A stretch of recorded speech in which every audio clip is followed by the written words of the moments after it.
Brandy செய்திகள். மயிலாப்பூரிலும் மலராத தாமரை. தமிழிசைக்கு மீண்டும் ஏமாற்றம். 2006 முதல் தொடரும் தேர்தல் சோகம். ஆளுநர் பதவியை விட்டது வீண்தானா? தவகாலை தட்டி எறிந்த பாஜக. ஹெல்லோ ஹெல்லோ ஹெல்லோ மக்களே, இது உங்கள் லோக்கல் லேக்கா. இன்னைக்கு மே 5, 2026 செவ்வாய்க்கிழமை. தமிழகம் முழுக்க விசில் சத்தம் காத பிளக்குது பாஸ். ஆனா பாஜகவோட சீனியர் லீடர் தமிழிசை மேடத்துக்கு இந்த முறையும் மயிலாப்பூர் தொகுதி மிஸ் ஆகிடுச்சு. ஆளுநர் பதவியெல்லாம் ராஜினாமா பண்ணிட்டு மக்கள் சேவைக்குன்னு வந்த தமிழிசை மேடத்துக்கு ஏன் இந்த தேர்தல் மட்டும் இன்னும் எட்டாக்கனியாவே இருக்கு? இதோ அந்த 7 அதிரடி மயிலாப்பூர் அப்டேட்கள். மயிலாப்பூரின் தோல்வி பயணம். 7 முக்கிய தகவல்கள். மயிலாப்பூரில் 3வது இடம். மயிலாப்பூர் தொகுதியில தவக வேட்பாளர் வெங்கட்ராமன் மாஸ் வெற்றி பெற திமுகவின் வேலு 2வது இடத்தை பிடிச்சிருக்காரு. நம்ம தமிழிசை மேடம் 3வது இடத்துக்கு தள்ளப்பட்டிருக்காங்க பாஸ். 2006 முதல் ஒரு வெற்றிக்காக. 2006 சட்டமன்ற தேர்தல் தொடங்கி எம்பி எலெக்ஷன் வரைக்கும் தமிழிசை மேடம் நிக்காத இடமே இல்ல.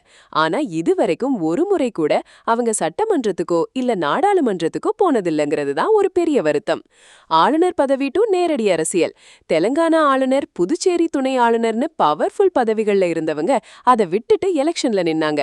ஆனா 2024 எம்பி எலெக்ஷன்லயும் தோல்வி, இப்போ 2026 எம்எல்ஏ எலெக்ஷன்லயும் தோல்வி பாஸ். தூத்துக்குடி டு சென்னை. 2019ல கனிமொழி வேடத்துக்கிட்ட தூத்துக்குடியில தோத்தாங்க. 2024ல தமிழச்சி தங்கபாண்டியன் கிட்ட தென் சென்னையில தோத்தாங்க. இப்போ மயிலாப்பூர்லயும் அதே கதை தான். தவகவின் வேகம். மயிலாப்பூர் மாதிரியான தொகுதிகள்ல கூட தவகவோட வெற்றி பாரம்பரியமான திராவிட கட்சிகளையும் தேசிய கட்சிகளையும் யோசிக்க வச்சிருக்கு. விடாமுயற்சி தப்பா? எத்தனை முறை தோத்தாலும் விடமாட்டேன்னு தமிழிசை மேடம் காட்டுற அந்த உறுதி கட்சிக்குள்ள அவங்களுக்கு மதிப்பை தந்தாலும் மக்கள் ஏன் அவங்களுக்கு ஓட்டு போட மாட்டேங்கிறாங்கிறது தான் பெரிய கேள்வி பாஸ். பாஜகவின் நிலை. மயிலாப்பூர்ல தமிழிசை மேடம் தோற்றது சென்னையோட பல தொகுதிகள்ல பாஜகவோட வாக்கு வங்கி இன்னும் பெரிய அளவுல உயரலங்கிறத காட்டுது.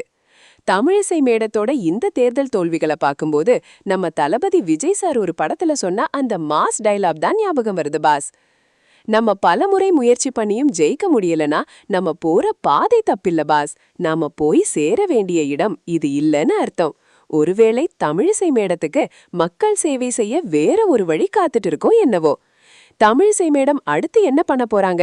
திரும்பவும் டெல்லி போய் ஏதாவது கவர்னர் பதவியோ இல்ல ராஜ்யசபா பதவியோ வாங்குவாங்களா, இல்ல திரும்பவும் தேர்தல்ல நிப்பாங்களா? உங்க கருத்து என்ன? கமெண்ட் பண்ணுங்க. தமிழகத்தின் அடுத்தடுத்த அதிரடி அரசியல் மூவ்கள் குறித்த அப்டேட்களுக்கு தொடர்ந்து இணைந்திருங்கள். ஸ்டே டியூன்ட் வித் பிராண்டி செய்திகள். Stay tuned. உண்மையை லவுடா சொல்லுவோம், குவிக்கா சொல்லுவோம். This is Local Lekha signing off. Keep watching. Bye bye. ஒரு விசில் போடுங்க பாஸ்.